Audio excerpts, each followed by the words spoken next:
تمام تعریفیں اللہ تعالیٰ جل جلالہ کے لیے، درود و سلام نبی اکرم نور مجسم شفیع معظم احمد مجتبیٰ جناب حضرت محمد مصطفیٰ اعلیٰ تحیت و ثنا کی ذات والا صفات کے لیے حمد و صلات کے بعد، عزیز دوستو، بزرگوں اور بھائیوں، انسان کبھی کبھی اس طرح کرتا ہے کہ وہ اپنے لب و لہجے سے، گفتگو سے، میل ملاپ سے لوگوں کو مطمئن تو کر لیتا ہے، لیکن اس کی قلبی واردات کیا ہے، اس کے اندر تقویٰ کتنا ہے، نیکی کتنی ہے، پرہیزگاری کتنی ہے، اس سے وہ آگاہ ہوتا ہے۔ وہ بہت ساری چیزوں کو لوگوں سے چھپا تو لیتا ہے، لیکن اپنے آپ سے نہیں چھپا پاتا، اپنے رب کریم سے نہیں چھپا پاتا۔ پھر یہ ہوتا ہے کہ وہ جھوٹی تسلیوں سے اور اپنے نفس کی جھوٹی دلیلوں سے اپنے آپ کو راضی کرتے کرتے اس مقام پہ پہنچ جاتا ہے کہ وہ ٹوٹ کے بکھرنے کے قریب آ جاتا ہے۔ اسلام ایمان کی، عقیدے کی، روحانیت کی بات کرتا ہے، اور یہ ساری چیزیں انسان کے دل کے ساتھ تعلق رکھتی ہیں۔ دنیا میں بہت سارے لوگ ایسے ہیں جو کسی وجہ سے اپنا دین ظاہر نہیں کر سکے، بتا نہیں سکے، لیکن ان کے اندر ایمان تھا، تو رب کریم قیامت کے دن انہیں ایمانداروں کے ساتھ ہی کھڑا کرے گا، حالانکہ وہ بتا نہیں سکے، سکھا نہیں سکے، اللہ تعالیٰ انہیں ایمانداروں کے ساتھ ہی کھڑا فرمائے گا۔ تو یاد رکھنے کی بات یہ ہے، سمجھنے کی بات یہ ہے کہ اپنی قلبی واردات پر، اپنے دل پر، اپنے باطن کی کیفیات پر نظر رکھی جائے، اور جتنی کمزوریاں اور کوتاہیاں ہیں ان سے اپنے آپ کو بچایا جائے، اور بہت ساری ایسی چیزیں جو نقصان کا باعث ہیں، ہم کہہ کے اپنے آپ کو مطمئن تو کر رہے ہیں لیکن ہمارے دل کو، روح کو نقصان دے رہی ہیں، ان سے بچا جائے۔ قرآن حکیم فرقان حمید نے ارشاد فرمایا، سورہ ملک کے اندر فرمایا، وَأَسِرُّوا قَوْلَكُمْ، تم کوئی بات چھپا کے کرو، أَوْ اجْهَرُوا بِهِ، یا اعلانیہ کرو۔ اگر سمجھنے کے لیے انسان کو کوئی چیز درکار ہو نا، تو میرا خیال ہے کہ یہ آیہ کریمہ کافی ہو جائے اس کے لیے۔ فرمایا وَأَسِرُّوا قَوْلَكُمْ، تم کوئی بات بڑی چھپا کے کرو، أَوْ اجْهَرُوا بِهِ، یا اعلانیہ کرو، یہ سمجھ لو، اس پر غور کر لو کہ إِنَّهُ عَلِيمٌ بِذَاتِ الصُّدُورِ، رب تو دلوں کے حال جاننے والا ہے۔ تم اعلانیہ کرو یا چھپا کے کرو، وہ تو جانتا ہے، علیم بذات الصدور، وہ تو دلوں کے حال جاننے والا ہے۔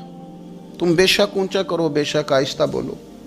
آیت نازل کب ہوئی؟ شان نزول بھی بڑا انوکھا ہے۔ مشرکین مکہ رسول کریم صلی اللہ علیہ وسلم کے بارے میں معاذ اللہ باتیں کرتے تھے، تو حضور اللہ کے دیے ہوئے علم سے انہیں جان لیا کرتے تھے۔ ایک دن وہ باتیں کر رہے تھے، تو باتیں کرتے کرتے نا مشرکین مکہ نے عجیب بات کر دی، نادان تھے نا، جانتے نہیں تھے، عجیب بات کر دی، کہنے لگے آہستہ بولو، کہیں محمد صلی اللہ علیہ وسلم کا رب سن نہ لے، آہستہ بولو، اونچی بات نہ کرو، کہیں مصطفیٰ کریم علیہ السلام کا خدا سن نہ لے۔ تو اللہ نے آیت نازل کر دی، فرمایا نادانو وَأَسِرُّوا قَوْلَكُمْ أَوْ اجْهَرُوا بِهِ، آہستہ بولو یا اونچا بولو۔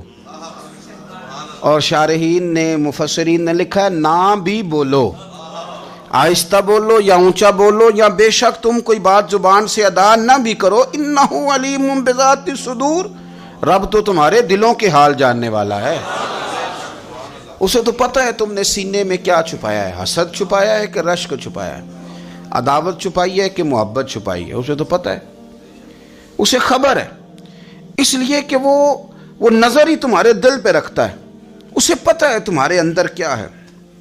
ہم لوگوں نے نا اپنی سارے معاملات دنیا داروں سے، لوگوں سے، یاروں سے، دوستوں سے وابستہ کر لیے۔ ہمیں تعریف بھی بندوں سے چاہیے، ہمیں اچھے ہونے کا جو ڈگری ہے وہ بھی بندوں سے چاہیے. ہم بندے بڑے نیک ہیں، یہ بھی لوگ کہیں تو پھر ہم مطمئن ہیں. ہم صحیح راستے پہ چل رہے ہیں، یہ سند بھی بندوں سے چاہیے. ہر بات پر اعتماد خلق، ہر وقت لوگوں پر ہی دھیان، لوگوں پر ہی توجہ، لوگوں کے معاملات ہی ڈسکس کرنا. بھئی یہ تو تیرے ذمہ ہی نہیں. تجھے تو کہا گیا ہے کہ وَمَن يَتَوَكَّلْ عَلَى اللَّهِ، تو اپنے رب کی ذات پر بھروسہ کر. فَهُوَ حَسْبُ، وہ تیرے لیے دنیا میں بھی کافی ہو جائے گا، آخرت میں بھی کافی ہو جائے گا. وہ تیرے لیے کافی ہے، تیرا رب رسول. تو اللہ رسول کی جانب توجہ کر. ہماری ساری معاملات بندوں کے ساتھ مطلب فلانے کو کیا مل رہا ہے، فلانا کدھر جا رہا ہے، فلانے کے پیسوں پہ میرا کتنا حق ہے، فلانا آگے نکل گیا، فلاں پیچھے رہ گیا، فلاں نے محبت سے نہیں دیکھا، فلاں نے یہ کر دیا. ساتھ چھوڑیں، یہ تو ہر وقت تو ذکر آپ کو اللہ کا کرنا تھا. یا ایھا الذین آمنوا اذکروا اللہ ذکرا کثیرا وسبحوہ بکرۃ واسیلا. یہ جو آپ ہر وقت بندے کر رہے ہیں، یہ تو آپ کو حکم ہی نہیں ہے. آپ نے تو ہر وقت اللہ اللہ کرنی تھی. تو جو کام کرنے کا تھا وہ چھوڑ دیا، جو نہیں کرنا چاہیے تھا اس پہ بحث شروع کر دی. پھر دل کے اندر مد و جزر خراب ہوتے ہیں، قلبی واردات بگڑ جاتی ہے، حسد پیدا ہوتا ہے، انسان کو لالچ پیدا ہوتا ہے، انسان حریص ہو جاتا ہے، انسان لوگوں سے عداوتیں پال لیتا ہے. کبھی ایسا کام نہ کرے. شہد بڑا میٹھا ہوتا ہے. عرب کے اندر ایک درخت پایا جاتا تھا، ایلوا اس کو کہتے تھے. اس طرح ہمارے ہاں نیم نہیں ہوتی، کڑوا ترین اس کا ذائقہ ہوتا ہے. اور آپ کچھ دیر اس کو پانی میں ڈال دیں تو پانی بھی سارا کڑوا ہو جاتا ہے، چونکہ اس کے خمیر میں رب کریم نے کرواہٹ رکھی ہے اور حکمت ہے. اس کرواہٹ کا بھی اپنی جگہ فائدہ ہے. لیکن حضور سید عالم صلی اللہ علیہ وسلم نے ایک مثال بیان فرمائی، اور وہ بڑی سمجھنے کی ہے. حضور مثالیں دیتے تھے تو کمال ہو جاتی تھی. بڑے سے بڑا ان پڑھ بندہ بھی اس کی روح تک بات اتر جاتی تھی. کریم محبوب علیہ السلام فرمانے لگے کہ اگر ایلوا درخت کے کچھ ٹکڑے شہد میں ڈال دیے جائیں نا، تو شہد سے زیادہ میٹھی چیز کوئی نہیں ہوتی. تو حضور فرماتے ہیں کہ وہ ایلوا کا درخت جو ہے وہ شہد کو بھی بگاڑ دیتا ہے، اس میں کرواہٹ پیدا کر دیتا ہے. حالانکہ وہ بڑا میٹھا تھا، اپنی جگہ اس کی مٹھاس میں کوئی کسی قسم کی کمی نہیں تھی، لیکن وہ ایلوا کے درخت نے اسے بگاڑ دیا. اللہ کے محبوب فرماتے ہیں جس طرح ایلوا کا درخت شہد کو تباہ کر دیتا ہے نا، اس طرح حسد آدمی کے ایمان کو تباہ کر دیتا ہے. ایمان بڑی میٹھی چیز ہے، بڑی حسین چیز ہے، لیکن جب حسد آ گیا نا، حسد ہے کیا؟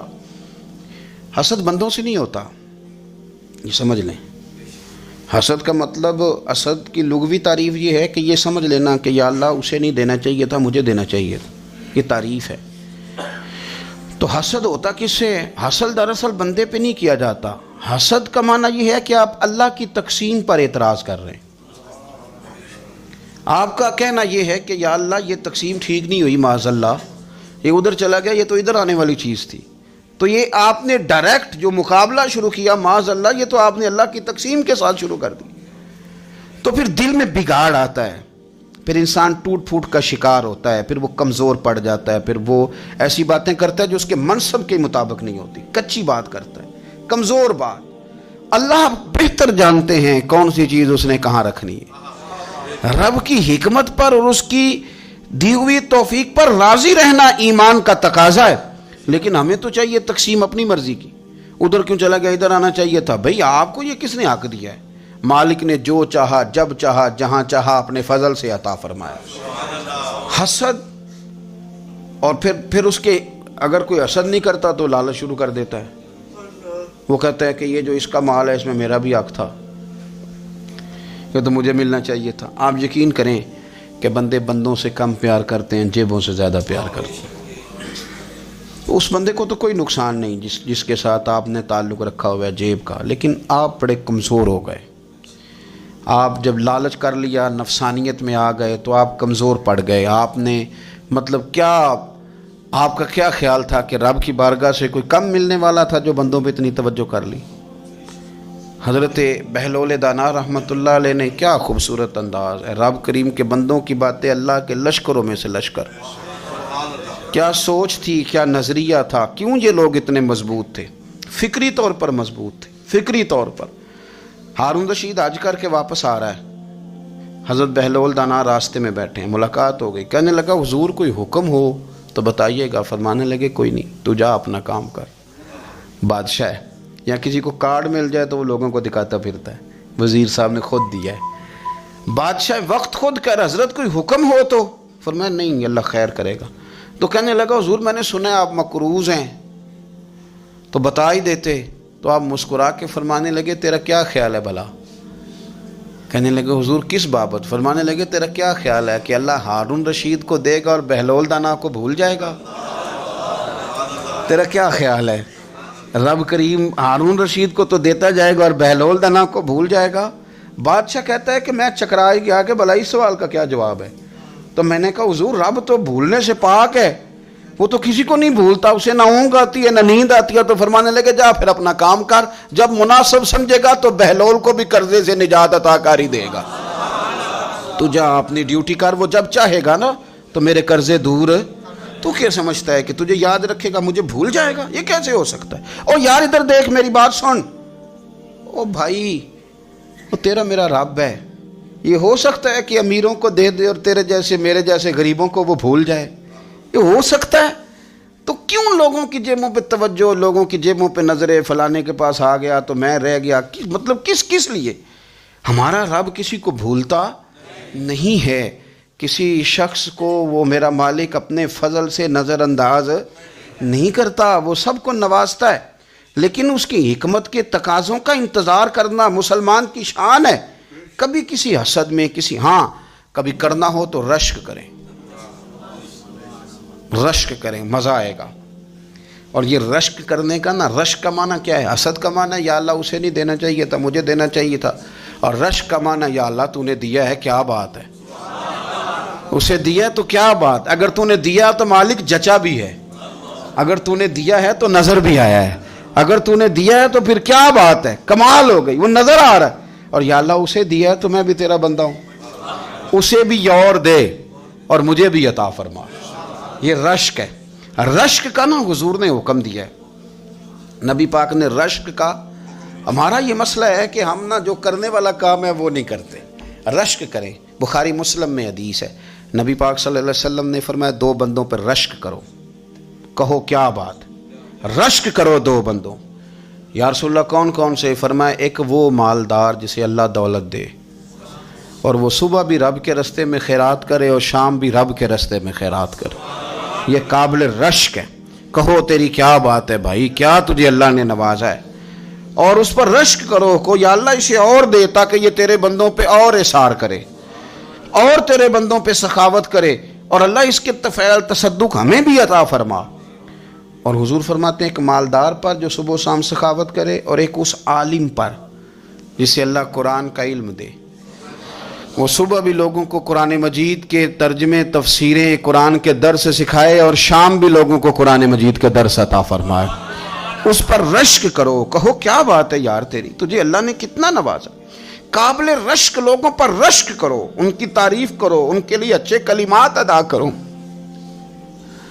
معاشرے میں حسد پرموٹ ہوا ہے، اگر کبھی رشک پرموٹ ہوتا نا تو عزتیں بڑھ جاتی، محبتیں بڑھ جاتی، خلوص میں اضافہ ہوتا، لوگ ایک دوسرے کے قریب آتے۔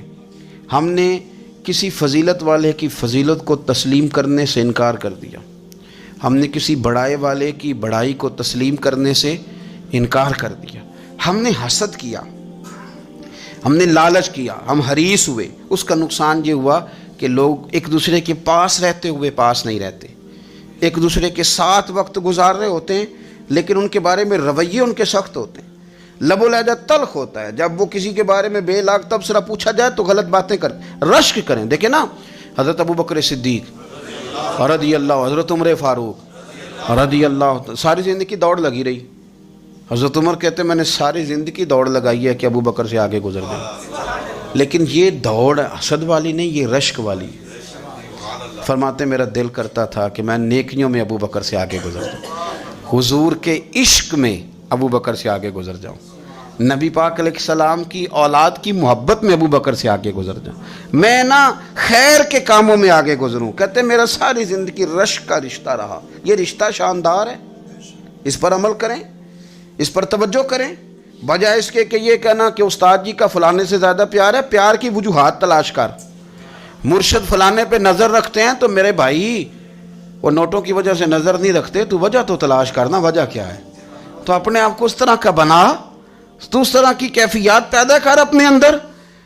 ہم کیا کرتے ہیں کہ رشک کرنے کی بجائے حسد کرتے ہیں۔ حسد نہیں کریں، اپنے آپ کو سنواریں، وہ رشک کی وجہ سے آپ سنوار سکتے ہیں۔ نبی پاک علیہ السلام کی پیاری زوجہ ام المومنین سیدہ عائشہ صدیقہ، بڑی شان ہے اس خاتون کی، بڑی عظمت ہے ان راہوں کے صدقے جن رستوں سے سیدہ پاک کی سواریاں گزرا کرتی ہیں۔ کیا درجہ اللہ نے دیا ہے سیدہ عائشہ صدیقہ کو، کہتی ہیں حضور کا وصال میری گود میں ہوا ہے۔ اور مولا علی شیر خدا فرماتے ہیں میں نے حضور کو سب سے زیادہ عائشہ صدیقہ سے پیار کرتے ہوئے دیکھا، اور عائشہ صدیقہ رضی اللہ تعالیٰ عنہ فرماتی ہیں میں نے حضور کو سب سے زیادہ فاطمہ الزہرا سے پیار کرتے دیکھا۔ یہ الگ ماحول ہے ان کا آپس میں۔ تو حضرت عائشہ صدیقہ اتنا بڑا مقام، لیکن وہ فرماتی ہیں میں نے ساری زندگی سیدہ خدیجۃ الکبریٰ پہ رشک کیا۔ میں نے کہا کیا بات تھی اس خاتون کی جو وصال کر گئیں، لیکن شاید کو دن خالی جاتا ہو کہ مدینے والے ان کی وفاؤں کا ذکر نہ کرتے، شاید کوئی خالی دن جاتا۔ کہتی ہے میں نے اتنا قابل رشک ماحول نہیں دیکھا۔ ایک دن حضور گھر میں گوشت لائے اور مجھ سے فرمایا عائشہ گوشت پکاؤ، تو میں اسے صاف کرنے لگی تو حضور فرمانے لگے شوربہ ذرا زیادہ کرنا۔ تو میں نے عرض کی حضور کیا کچھ مہمان آئیں گے گھر میں؟ تو فرمایا نہیں عائشہ، مدینہ منورہ میں نا مجھے پتہ چلا ہے خدیجۃ الکبریٰ کی کچھ سہیلیاں آئی ہیں، تو شوربہ بنا، میں انہیں پہنچاؤں گا، خدیجہ کی سہیلیوں کو شوربہ زیادہ پکا ذرا۔ تو حضرت عائشہ صدیقہ کہتی ہے میں نے بڑے نرم لب و لہجے میں بڑی بنا سوار کے مسجع مکفہ چن کے جملے بات کی۔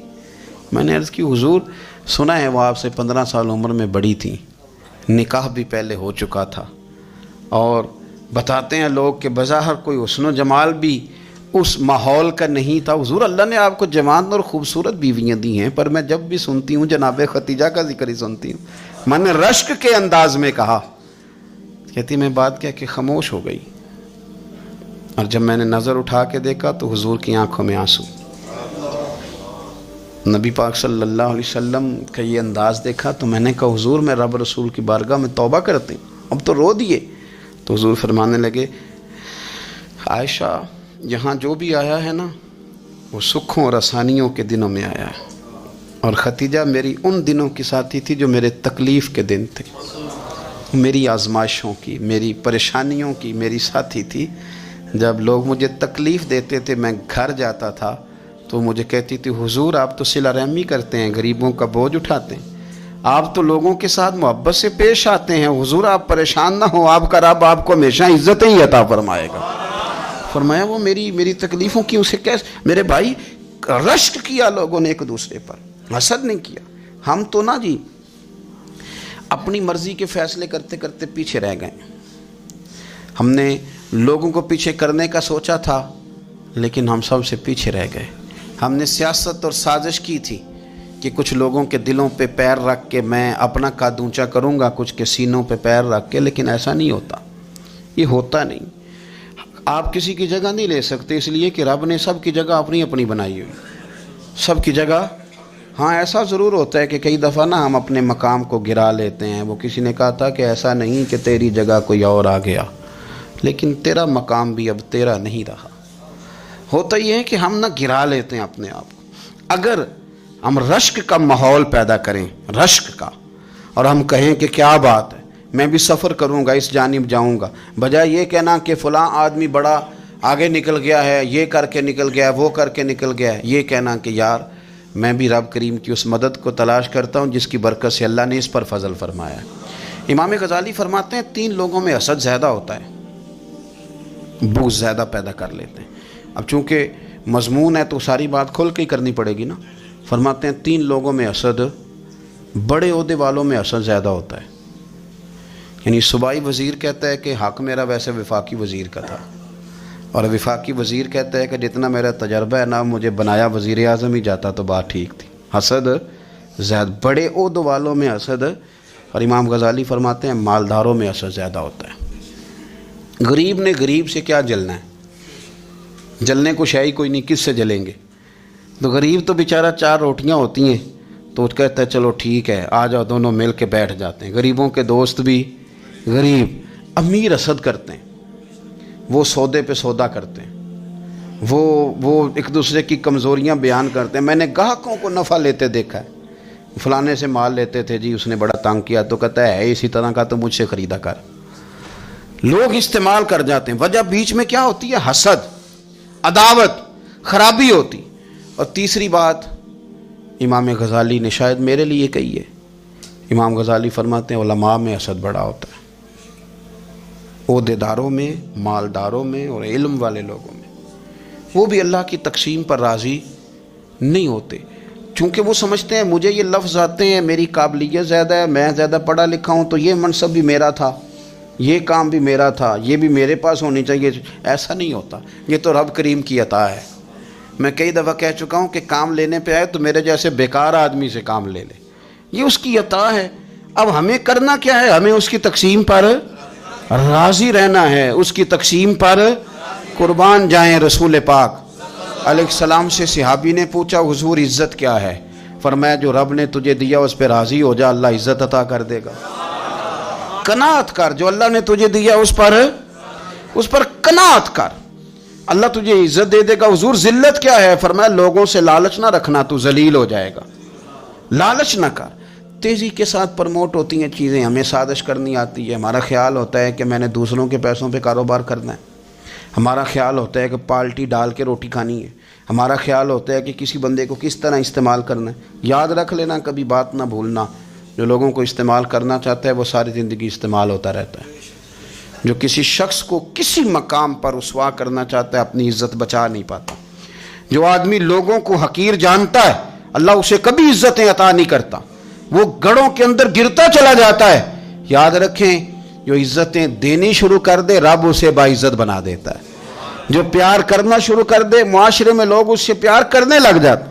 جو کسی دیکھیں اگر ہم وہاں سے مانگے جہاں سے سب کو ملتا ہے تو پھر بندوں پر اتنی نظر رکھنے کی ضرورت باقی رہتی نہیں ہے۔ ادھر دیکھیں رشک کریں گے تو لالچ سے بھی بچیں گے، حسد سے بھی بچیں گے۔ بخاری مسلم میں حدیث ہے، حضرت ابو ہریرہ رضی اللہ تعالیٰ عنہ کہتے ہیں ہم حضور کی بارگاہ میں حاضر تھے تو کچھ غریب لوگ حاضر ہوئے، غربا۔ انہوں نے عرض کی یا رسول اللہ صلی اللہ علیہ وسلم ایک گزارش کرنے آئے۔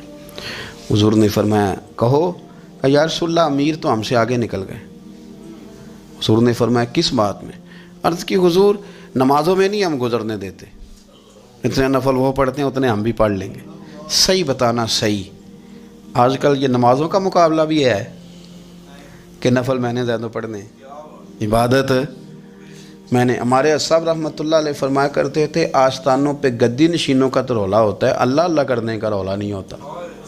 یہ تو شور ہوتا ہے کہ سجادہ میں ہوں سجادہ، اور سب نے کوئی نہ کوئی کہانی سنائی ہوتی، کہتے نہیں ابا جی مجھے کہہ گئے تھے کان میں، دوسرا کہتا نہیں مجھے لکھ کے دے گئے تھے، تیسرا کہتا تمہیں تو پتہ ہی نہیں، تم تھے ہی نہیں، عمرے پہ تو میرے ساتھ گئے تھے۔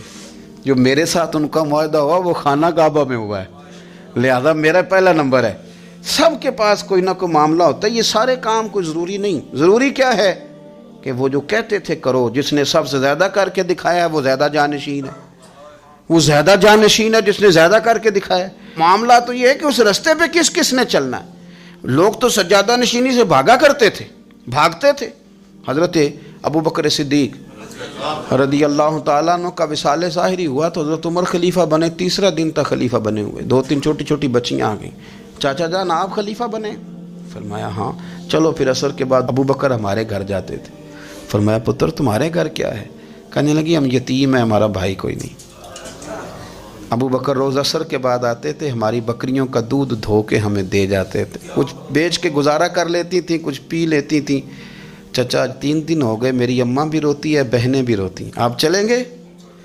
تو جناب سیدنا عمر فاروق کہتے ہیں میں نے دستار سر پہ رکھی اور پٹکا میں نے اپنے کندھے پہ رکھا، بیٹیاں آگے آگے میں پیچھے پیچھے روتے جا رہے۔ ایک صحابی نے پوچھا عمر کیوں رو رہے ہو؟ کہنے لگے یار یہ ابو بکر کتنا مشکل رستہ دے کے گیا، کتنا مشکل رستہ ہے اس کے طریقے پہ چلنا۔ یہ لوگ تو سجادہ نشینی اتنا کٹھن کام تھا، لوگ بھاگا کرتے تھے، شوق آ گیا،